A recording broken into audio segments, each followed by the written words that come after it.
When it comes to living life, there's a lot to overthink, but I don't ever have to overthink my water. I've been drinking Smart Water for years and truly love its pure, crisp taste. It's vapor distilled through a process inspired by clouds. I love chic branding, and Smart Water's sleek bottle shape makes it the perfect accessory for any day bag, workout tote, or backpack. Smart Water is the smart way to hydrate no matter what you have going on in your life. Life is full of choices. Smart Water is a simple one. Visit drinksmartwater.com to learn more. Hear that? Yeah, that's the sound of you relaxing, because now you're managing diabetes with the Freestyle Libre 3 system. You get to know your glucose levels and where it's headed. Manage your diabetes with more confidence with the Freestyle Libre 3 system. Ready to learn more about the #1 prescribed CGM in the U.S.? Visit freestylelibre.us to learn more. Based on retail sales data for patients' last filled prescription by manufacturer. Refer to the FLAIR NL4 study published in BMJ Open Diabetes Research and Care 2019. Safety info found at freestylelibre.us. Does money stress you out? Let Facet flip your financial chaos into clarity. We feel way more confident and secure in our finances, and with that comes a sense of freedom. Financial planning from Facet is here to help you improve your life today, tomorrow, and every day after that. Facet was really the place where we saw all of the tools and the people coming together. Visit Facet.com, FACET.com to learn more. This ad is sponsored by Facet. Facet Wealth is an SEC registered investment advisor. This is not an offer to buy or sell securities, nor is it investment, legal, or tax advice. These testimonials are from current Facet members who are not compensated. All opinions are their own and not a guarantee of a similar outcome. Welcome back to Currently with Curateur, where I share my latest style obsessions, all of which you can access through my shopping community, Curateur. I'm all about starting your year off with little luxuries to elevate your everyday. So I stocked our curated e-storefront with trendy accessories, chic home furnishings, and more that will make you feel so refreshed. As always, everything has my stamp of approval and is available for a very exclusive price. I know you're going to love shopping with us, so I'm also giving Climbing in Heels listeners an additional 25% off your first purchase with code CLIMB25, CLIMB25. So what are you waiting for? Head to curateur.com, that's CURATEUR.com, and get started today.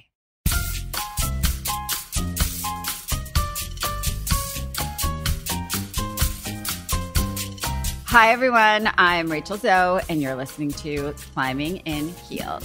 This show is all about celebrating the most extraordinary superwomen who will be sharing their incredible journeys to the top, all while staying glamorous, of course. Today, we're switching things up a bit, and instead of interviewing a guest about their journey to the top, I thought it would be a little bit interesting just because so many of you ask on my social and on the podcast. A lot of what we get is questions about my personal journey. So before I became, I don't know, the 100 things that I guess have done, I was just a very small town girl from a suburb with a deep obsession with fashion and glamour. But through insanely hard work and lots of ups and downs, I became the person I always thought or could dream that I could be. So here's a little bit of my story, because I think it's a very long story, so it might take a few episodes to talk about my road and my producer. And, you know, it's funny because she calls herself my producer, but she's really like my sister, not by blood. Anyway, so I'm going to introduce the one, the only, Mary Elizabeth. I mean, fancy meeting you here, Rachel Zoe. How are you? Here. I also thought it could be cool. And I think, you know, a lot of people have been asking me on social and in person sort of like how I kick off a new year. And I think this year of 2023 is a very specific year because we've all sort of been through so much. I don't know. I just feel like it's cool to sort of kick off together and talk about, I don't know, life, year ahead, how we got here, all the things. All of the things. All of the things. I mean, you're very good when we have our guests on about painting a good backstory for them and like getting to know a little bit about who they were before they became these incredible figures that we all know them to be. So I'm going to do the same to you. Nothing's off the table, Emmy. I'm going to spill all the tea from my last, This is going to be like, I mean, rest in peace, Barbara Walters. I'm going to do my best. Here we go. So my first question to you is, when you were a young girl growing up in Jersey, Short Hills, New Jersey, Yep. what was your dream? was definitely a very wide-eyed kid. It's funny. I look at my kids and they have so much sort of like confidence and candor and spontaneity and silliness, and they're very comfortable with people. And I think when I think about myself, I kind of have these memories of me being this very insecure child, kind of shy, not so sure of myself. And then when I actually like look at pictures and think about like events and sort of certain things, I was like this very outgoing, silly kid. And I look at my kids and I just like very much remember like my mom and dad's like parties and stuff. And I would always be last one standing, middle of dance floor. My dad, right. Like my dad, like throwing me up in the air and like, you know, then like pulling me down between his legs and on side to side. And then I remember when I finally got too big for him to do that, it was like a really sad day because I was such a daddy's girl. But, you know, I think that I was very loved. And I think that is a gift that I only really recognize and appreciate now, and have since sort of taught my kids that it's not a given to have a very loving family. And I can honestly say, with full gratitude, by the way, that there was never a time in my life, even in my adolescent years when I like, you know, hated my parents and everyone around me, that I didn't feel loved. And so I would say that I had a very blessed, very loving childhood with parents that just hugged and kissed me to like the point where I would just be like, no more. You were really fortunate. You were one of those kids who could have said like, I want to be a marine biologist. And your parents would have been like, go for it. Yes. But you had this support, meaning your parents were incredibly supportive of whatever you were going to be passionate about. It's very funny because when I think about it, the one thing I really remember very clearly, being, you know, my kids' ages now, like 8 and 11, or now Caius is 9, but I very clearly remember being pulled into like spotlight roles a lot, whether it was at camp or in school. And quite frankly, I didn't have the confidence, you know, which is funny because I so clearly remember my dad specifically just being like front and center, cheering me on, like that dad. Right. And when I later, we can get to it later, but when I became a stylist, my dad said, you're on the wrong side of the camera. Yeah. And my dad always said that. But I wasn't like my kids now where they just get up on stage in front of a room of 200 people and don't even think about it. I was not like that. I was nervous. Crowds definitely scared me getting up in front of people. But I dreamed, honestly, I really do remember always wanting beautiful things. Yeah. And that is literally like, as young as I can remember being this wide-eyed girl going to New York City, my parents taking us to Rockefeller Center, walking around, looking at all the beautiful windows. I had this little like rabbit fur bunny jacket with a little thing that I put my hands in and being dressed up. And I loved getting dressed up and I loved looking at things. And I remember like, we used to make this joke. They used to be like, do you want to look in the windows? I was like, if I can't have it, I don't want to look. And that was always like hard for me. And I think that ended up being a big driving force for me to like want things in life. And so I think fashion wasn't a career that I knew could be. So I really did. I remember just wanting to be with people. And I knew at a very young age that I wasn't going to work a desk job. Yeah. I didn't know what that meant, but I knew that I wasn't doing that. That was not your destiny. That was not in the cards for you. No.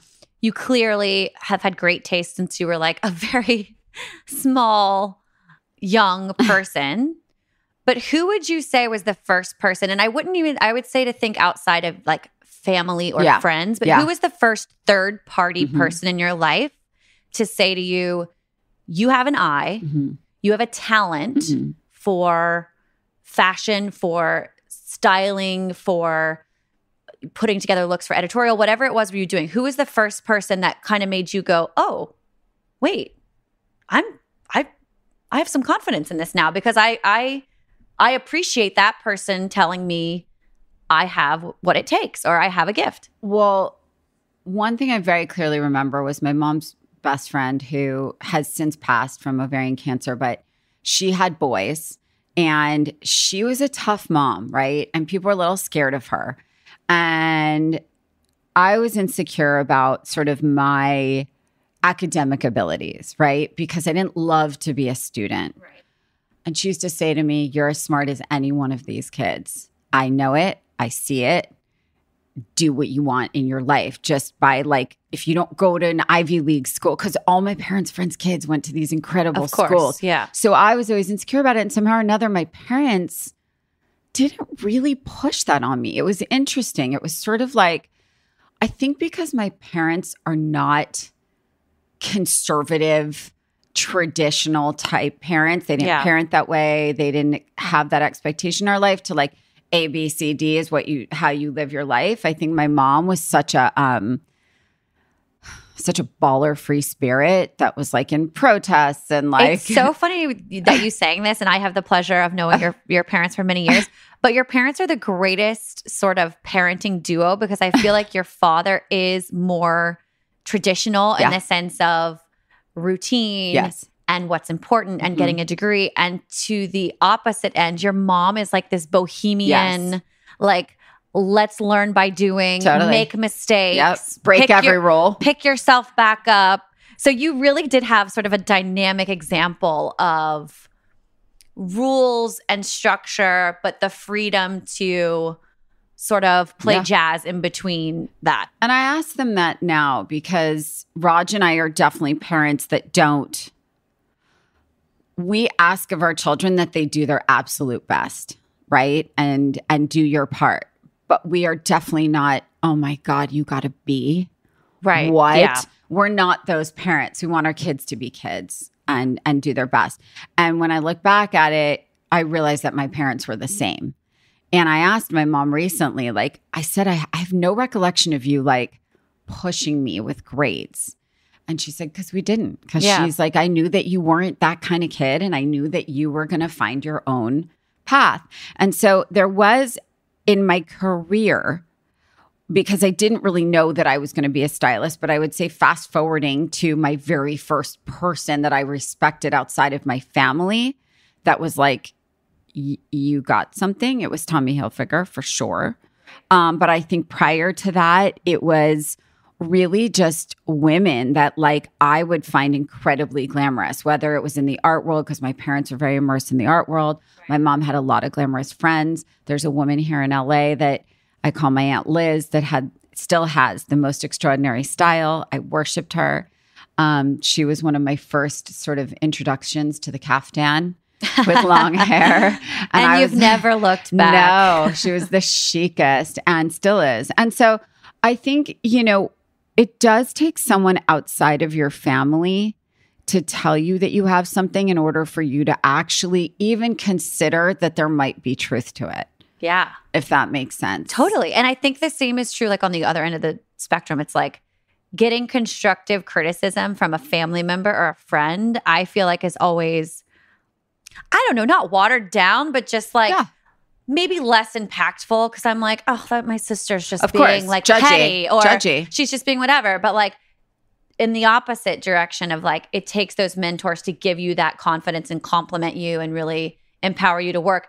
It also works in the same vein when they give you constructive criticism because you're like, I'm going to do better next time, or 100%. I'm going to be more aware of that, or I'm going to work harder to not have that happen. 100%. Yeah. So tell the Tommy Hilfiger story. I didn't know it, but it's pretty incredible. Tommy, I would say, as clear as day, was the first person I will always give credit to and be grateful for pulling me out of my fearful shell.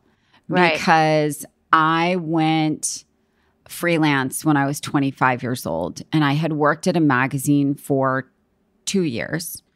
I had been shaken up quite a bit there just because I worked for some really tough women. Yeah.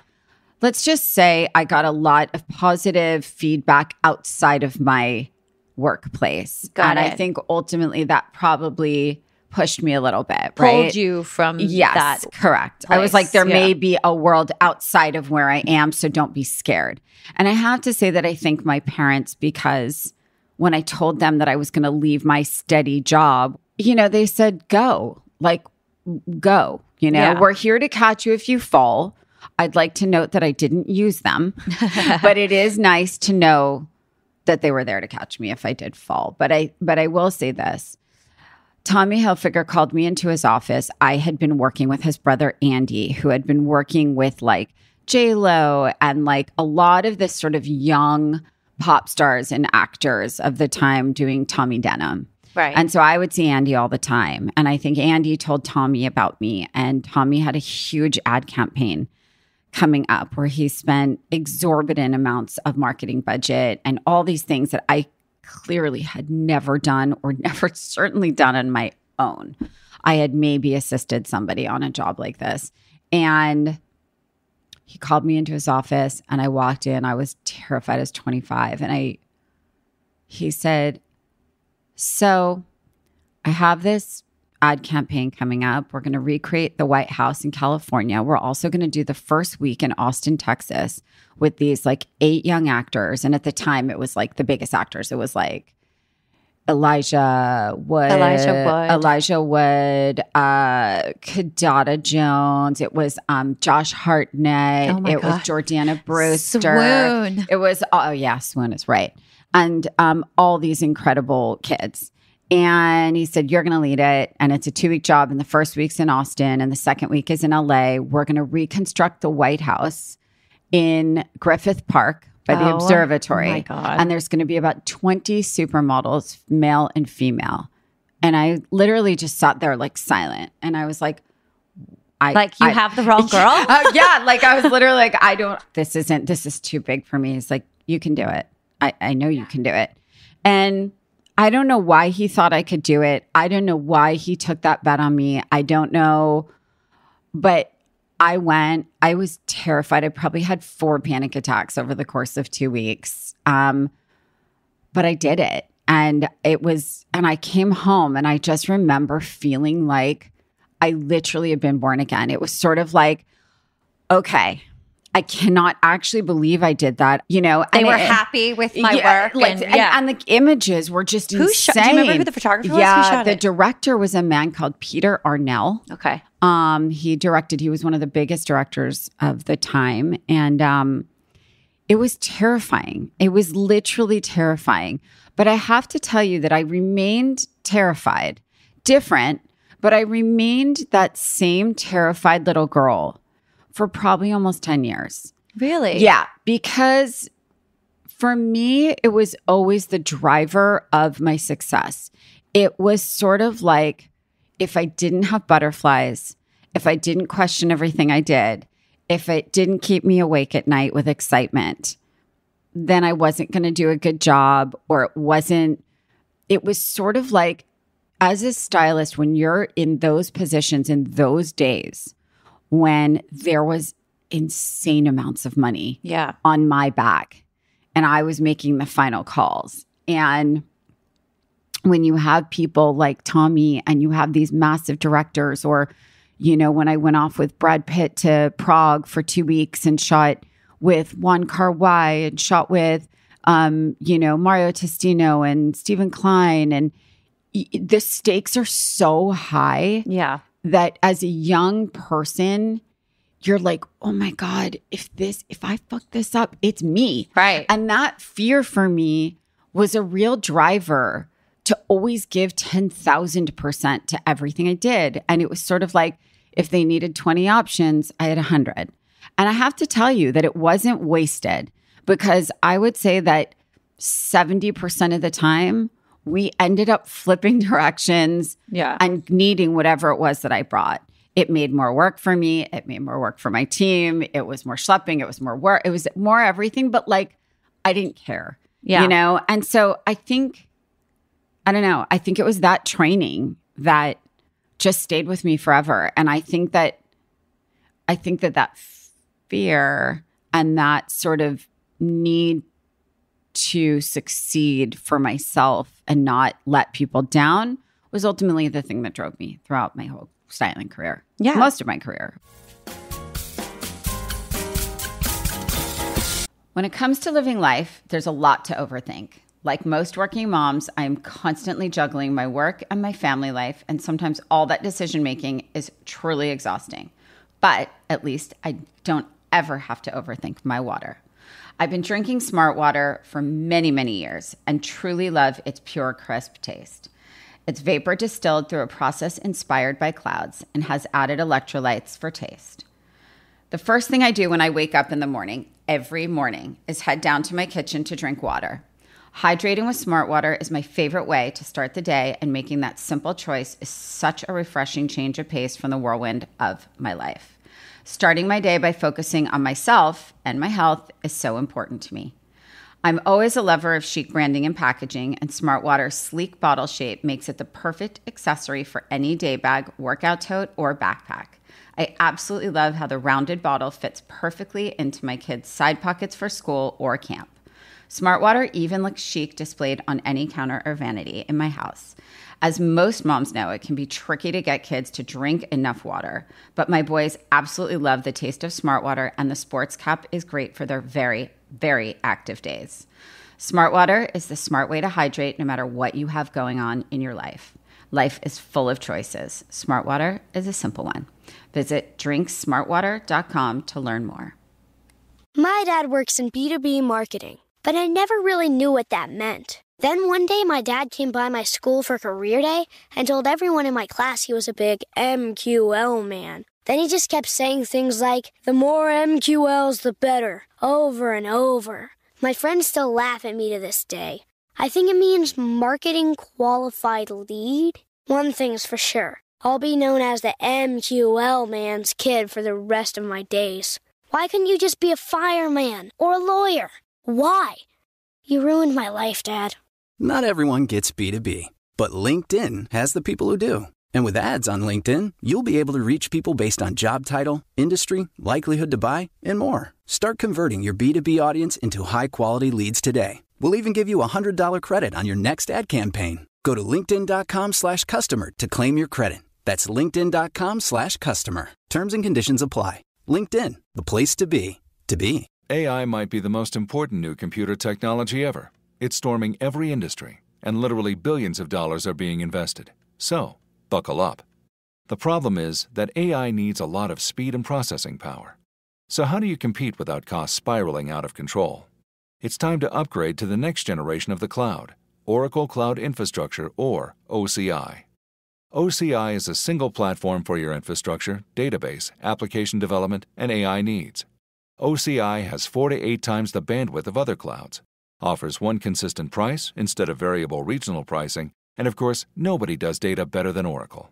So now you can train your AI models at twice the speed and less than half the cost of other clouds. If you want to do more and spend less like Uber, 8x8, and Databricks Mosaic, take a free test drive of OCI at oracle.com/strategic. That's oracle.com/strategic.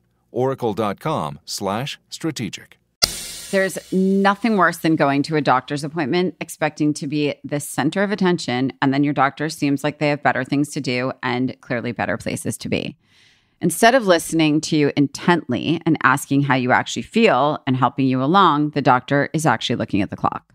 On ZocDoc, you'll find quality doctors who focus on you, listen to you, and prioritize your care. ZocDoc is the only free app that lets you find and book doctors who are patient-reviewed, take your insurance, and are available when you need them, and treat almost every condition under the sun. When you're not feeling your best and just trying to hold it together, finding great care shouldn't take up all of your energy. That's where ZocDoc comes in. Using their free app that millions of users have come to rely on, you can find the right doctor that meets your needs and fits your schedule. Book an appointment with a few taps in their app and start feeling better faster with ZocDoc. Go to ZocDoc.com/Zoe and download ZocDoc app for free. Then find and book a top-rated doctor today. Many are available within 24 hours. That's ZocDoc, ZocDoc.com/Zoe. ZocDoc.com/Zoe. Okay, so you do this massive job for Tommy Hilfiger. You're blown away by yourself. I don't know. I still was like, oh my God, are you okay? Like, you sure you didn't fuck this up? You probably slept for 2 days straight after the job. So then you're freelance. How do you get your next job? Like we interviewed when we talked to Marissa Hermer, she talked about literally thumbing through the phone book. Yeah, that was to crazy. Figure out how to get work. So I would imagine in this time period, it's word of mouth. You've crushed it for Tommy's campaign, and then maybe your phone rings a week later because someone has another job for you. Yeah. Or how did that work? How did you build your client base as a 25-year-old in New York City? It was word of mouth. And at the time, I was working primarily in music with pop stars. And what would happen in those days Did that come from the fashion magazine, you think? Or you just knew enough people in the music industry? So I had done, part of it was Tommy, because there was a big connection in there. There was sort of like he was close with Tommy Mottola. I was working with some of the artists. Tommy was the chairman of Sony, I believe, at the time. And all of and there wasn't social media, let's be clear. So it was word of mouth. And so there were publicists, but also there was managers. And I was hired by the record label, by the managers of the talent. So what happened was I did a freelance job with one of my mentors at my old job. Her name is Haley Hill. And she took me in to help her on this job with Britney Spears. And that was Hit Me Baby One More Time. Yeah, it was. Wow. Yeah. Epic, iconic, crazy. All of the things for a millennial like me. Truth. And then the manager there, her name was Sonia Muckle. I ran into her a couple of years ago. She's awesome. Anyway, so Sonia had the Backstreet Boys and Britney. And then they all worked. There was this management company called The Firm, and they hired me to do Enrique. And I ended up working with Enrique for several years, flying all over the place with him. The nicest guy ever. I styled the video where he met his wife, his now wife, Anna gosh, I remember that. And the Backstreet Boys, I mean, it's funny. I was just recently in St. Bart's and they played a lot of Backstreet Boys. That's so funny. And every time I was sitting there, Skylar looked at me and goes, "Did you style this video, Mom?" I'm like, "Yep. Sure did." And so that was really like a time. It started with the Millennium album. All I think about is white Prada suits. And but at the time, like I really was a control freak. I mean, because I'm not now.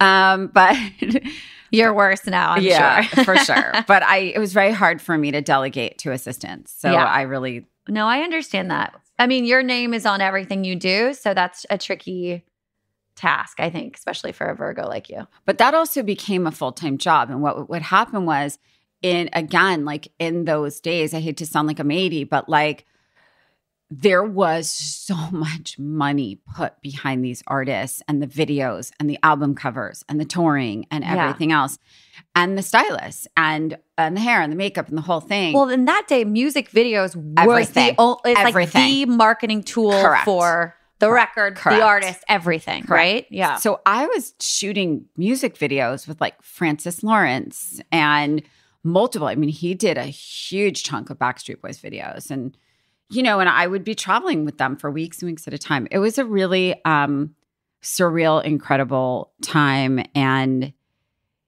those guys they're such good guys. And, I mean, it really, I have to say, was a real boot camp. Yeah. Because no one really knows what goes on with stylists and styling in the process when you're working with musicians and bands. Yeah. And how much goes into that. Yeah. Well, because this is called Climbing in Heels, and I think it's about like highlighting women's experiences. Do you have a lot of stories where you were not treated well, where you were not treated? I will say this. The Backstreet Boys treated me like a queen. They were the sweetest, especially AJ and Kevin. I was probably closest with. Yeah. They were all so sweet. Yeah. Enrique might be the nicest. I mean, for all the women obsessed with Enrique, you should be, because he might be the nicest person I've ever known. Double down on your crush. He's the sweetest, most low maintenance person ever. Baseball hat and a hoodie makes him happy.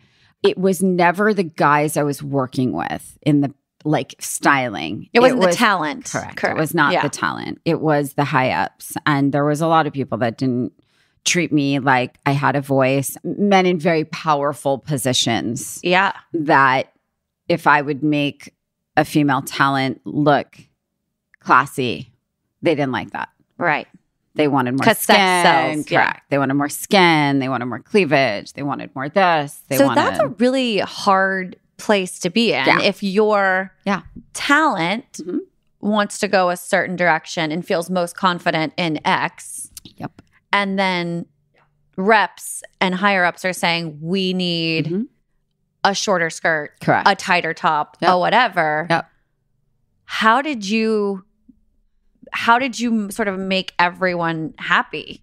I think the hardest job of a stylist is making everyone happy. Yeah. Because you do have to please the client, the talent, Right. and you have to please the other side. Sure. 'Cause A, they're the ones paying you. Yep. And B, you'll never get hired again. Right. So, right. Yeah. but I would say that it's not until the artist is in a higher position that they could call the shots. Yeah. But I did use my voice. I definitely did use my voice. They didn't listen. And I specifically remember one incredible video of a very big artist, female. We did this magically beautiful video, and it was romantic. It was sexy, just in a more kind of like a cool way, right? Like it was definitely sexy. Like in a Rachel Zoe way. Yeah, there was definitely not overtly sexy, but enough to it was like she was wearing get like a man's attention. shirt, or Yeah. she was wearing like a beautiful, like sort of transparent white dress kind of thing. And we had to reshoot the whole video. What? Reshot the whole Really? Yes. Truth. Because it wasn't sexy enough, or because it was too Wasn't sexy enough. Oh no. True story. That's so much wasted money. I know. They didn't care then. They didn't care. They didn't care then. Wow. We reshot stuff all the time. We would reshoot videos that were like, the thing with like a band, it's funny. It's not funny, but like if one person is like going through like a breakup or like whatever, like everything gets canceled. Right. Yeah. Like someone's sick, you have to redo everything. I mean, it's crazy. It was legitimately, in hindsight, the most surreal, insane time of my styling life, because the amount of money being thrown at the like industry and all of that like was so insane. And again, like the stakes were so high. Music videos were the form of communication, right? Yeah. So I mean, it's a very pressure-filled job. Not to mention, so your travel schedule when you're working like this, are you flying? I mean, you're flying back and forth, and you're going internationally, I would imagine. All over the place. I flew to Monaco with an artist for less than 24 hours one time for a big appearance. And I was very young, and I hadn't really done too much of that yet. And I remember the security guards. I went to my room. I checked into my room. And that's all I remembered, because I must have like stayed up the whole plane. You had been up for like 48 hours. Yeah. And I got there and I got to my room, and I just remember putting my stuff on the bed. And next thing I knew, security was like banging down my door. Like I must have blacked out. Yeah. And she had to be like on stage. God. Oh my God, I'm never working again. Like, this is it. Yeah. So there was all kinds of stuff like that happened. And, you just can't ever let them see you sweat. You just gotta figure it out. And there's no one to lean on. Yeah. There's just no one to lean on. You're really alone on an island as a stylist. And that's why some of these like styling duos, I really envy. So I would love for you to talk a little bit about, so you went freelance and you're working with all of these music artists. I never had a day off, by the way. Like, I'm sure you didn't. To go back to your question, like, to be fair to Roger, he says that about you all the time. He says in every interview we've ever done, the reason why Rachel's so successful is because Rachel worked harder than everybody else in her industry. Period. I didn't ever, there was no. Right. Because when you're freelance, when you say no, you realize you may never get, like every decision to me was like, if you say no, this is someone else's job and you're never getting hired and again. I have to support myself. Correct. And I think that's the thing. And I remember when I went freelance, everyone was like, you're so lucky. You can take vacation whenever you want. And I remember Raj and I looked at each other and we're like, we haven't taken a vacation in like 2 years. Right. No. Because he was investment banking, which also when you're a young investment banker, you don't see the light of day for like 2 years. Work you to the bone. Yeah. It's insane, that schedule too. True. So how did you, or when did you decide to get an agent or a manager to represent you as a stylist? And how does that work? I think it was when I started to realize I couldn't handle it myself anymore. It was too much for me to stay on top of. Like I was working too much and too fast to even invoice people. So there was just like money loss. There was like, things are falling through the cracks at some point. Correct. And so I had an agent that kind of almost like scouted me, I guess, and was like, and that was actually funny enough when I switched to Rachel Zoe, because my maiden name, for those of you that don't know, my full name, birth given name, is Rachel Zoe Rosenzweig. And Rosenzweig was mispronounced, misspelled, miscredited. I can only imagine. Well, again, in those days, everything was a magazine credit, right? So they would run out of letters. They were like, we can't fit her last name. It was too long of a name. So my first agent was literally like, let's just use your middle name. The name. Let's just use your middle name because it's short. Yep. It's yours. It's not a made up name. And you're getting married. Like I was engaged to Roger. So it was sort of like I knew that Rosenzweig was gone no matter what, right? Yeah. Because even if I didn't get married, I would have dropped it because it really just was the bane of my existence. No offense, Dad, Grandpa. You rest in peace, Grandpa. Yes. But no, I get that. So you get an agent. They tell you to change your name. Mm-hmm. And then were you able to maintain the clients you had without the agent and take on new clients? Or was it like this whole now merger of this manager or / agent was going to help you with the clients that were coming along with you? I'll be honest with you. I don't really have many situations where an agent brought me a client. Right. They were typically just managing your relationships, essentially. Correct. Yeah. And like chasing money and things like that. Agents are tricky. A great one is a great one. Yep. And a lot of them aren't. And so I would say that I did a shift when I moved to LA. Right. And I kind of realized that the music industry, while I loved my clients, was really hindering my creativity and obsession with fashion. Got it. And I wasn't creatively fulfilled anymore. As much money as I had, as much money as I was making, this crazy life I was living. And I moved to LA, and I mean, to fast forward, had a meeting with a publicist who's now a really big manager in 2003. Yeah. With a woman named Nicole King, now Nicole King Salaka. And she looked at my portfolio. Yes, a portfolio, which is a digital There book. was no Instagram profile to look at then. Yes. It was actually a big portfolio, like a massive binder of work that I had done in print. And she met with me, and literally 2 weeks later, she said, I'm in a bind. And one of my clients needs a dress for the Emmys because hers fell through, but she's on set and she doesn't have time for fittings. And cut to, that was Jennifer Garner, and she was working on Alias, and she was nominated for like her 18th award because it was one of the best shows ever. It was so good. So good. And Bradley Cooper. Remember Bradley Cooper was on this? Yes. It was a great show. Great show. And I ended up dressing Jen Garner for the Emmys and then the Globes and then the Oscar, and that was like the Rachel Zoe skyrocket. But I want to ask you, thinking about your early days in New York, starting from working at the magazine to having the gumption to go on your own and freelance to then word of mouth, you're styling all of these major music artists. What is one piece of advice you as Rachel now would give that woman then going through it? I would say use your voice louder. I would say don't be so scared. Because there really is a fear, I think, when you're a young freelancer that every job is your last job, you know? So I kind of always worked like that, which I guess served me in the end, because the thing I always say is like, don't ever get complacent. And I think complacency to me is your biggest enemy when it comes to your career. Yeah. If you're not uncomfortable, you're not growing. It's true. Yeah. And that's how I feel. And I've kind of always been that way.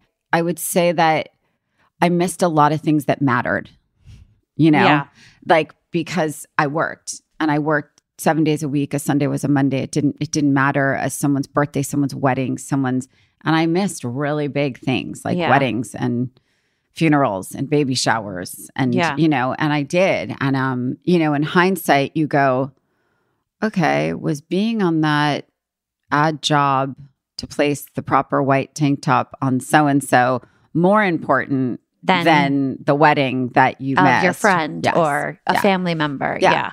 I think that's interesting because I think, especially after COVID, I think people in general have a better boundary or trying better to have a better work-life balance. Mm-hmm. But yeah, I think that's interesting to think of, like telling younger Rachel to start setting those boundaries then. Yeah. Like maybe you wouldn't have such a difficulty with it even now. Yeah. Like if you would have said, I can forgo this one job and go to my friend's wedding. Yeah. You know? Yeah. But I feel like in those days that honestly, I feel like I would have lost the job. Yeah. Whereas I feel like now there's different rules. People have more leeway for people's personal lives, maybe. In those days, there was no personal There was like show up or shut down. Yeah. Show up or shut down. Yeah. It's true. It's so true. Yeah. Okay. What is 1 or 2 items in your closet that you had, like you purchased during that time and you still have in love? Everything. Everything? Everything. So like, everything. Really? What do you remember as being like, I just got a check from doing this job. I have to pay my rent. I have to pay my bills. I'll maybe throw this in savings, but I'm buying this. What was it? You know, the one thing I will say to that, you know, in full disclosure, I grew up in a great family. I never wanted for anything. But I always approached my life as if I had nothing to fall back on. Yeah. So for me, I knew something was very clear, which was I was not going to ask anyone for money, whether it be my parents, whether it be Roger. I wanted to buy my own things with my money that I made. And that was something that that was a thing for me. I never wanted to be the woman that married the rich guy and had him shop for me. Like that wasn't my thing. I can't even imagine a version of you that is like that, to be honest with you. Yeah. And in all fairness, my saving grace on my plane ride home was watching Pretty Woman with the biggest smile on my face. And that scene in the shop where she buys everything is like the happiest moment. But I would say that buying my first Hermes bag, in full disclosure, I remember walking into the store and walking out about 20 times. Yeah. And literally going, don't. You're such an idiot. Yeah. Don't do this. Why would you? You know, it was like, but I have to tell you that everything in my career that I did that with and spent too much money on, I have now and still wear. I just wore in St. Bart's probably 10 things that I've had for 20 years. I'm not joking. I love that. Like I could show you then and now. I mean, she's a collector for real. Listen, collector. Guys, spend more on the good stuff. You will have it and wear it forever. Well, thank you for letting me listen to how you've climbed in heels. This is part one. This is part one. There's so many parts. I mean, we haven't. I mean, we just got to LA story wise. Oh my God. So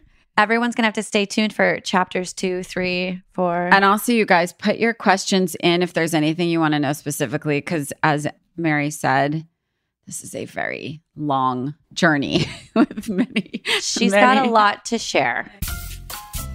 Thank you so much for listening to part 1 of my life/career journey where I am clearly still learning and growing every single day. Don't forget to rate a review wherever you get your podcasts. I love reading them. And while you're at it, follow me on @Rachel Zoe and @ClimbingInHeelsPod on Instagram for more updates on upcoming guests, episodes, and of course, all things Curateur.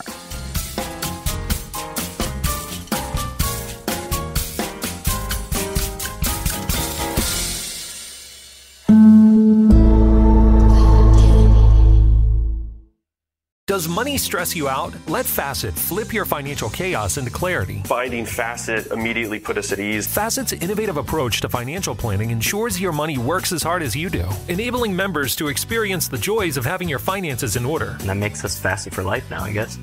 Visit Facet.com, FACET.com to learn more. This ad is sponsored by Facet. Facet Wealth is an SEC registered investment advisor. This is not an offer to buy or sell securities, nor is it investment, legal, or tax advice. These testimonials are from current Facet members who are not compensated. All opinions are their own and not a guarantee of a similar outcome.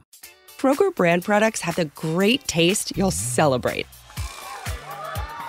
That's why over 40 million people choose Kroger brand products, making them a true crowd pleaser.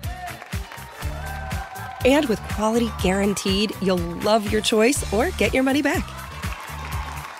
Score Kroger brand products with savings you can cheer for and great taste you can't resist. Kroger, fresh for everyone. Amazon One Medical presents Painful Thoughts. I could catch anything sitting in this doctor's waiting room. Ugh, a kid just wiped his runny nose on my jacket. And the guy next to me, sitting in a pool of perspiration, insists on sharing my armrest. Ugh. Next time, make an appointment with an Amazon One Medical provider. There's no waiting and no sweaty guy. Amazon One Medical. Healthcare just got less painful.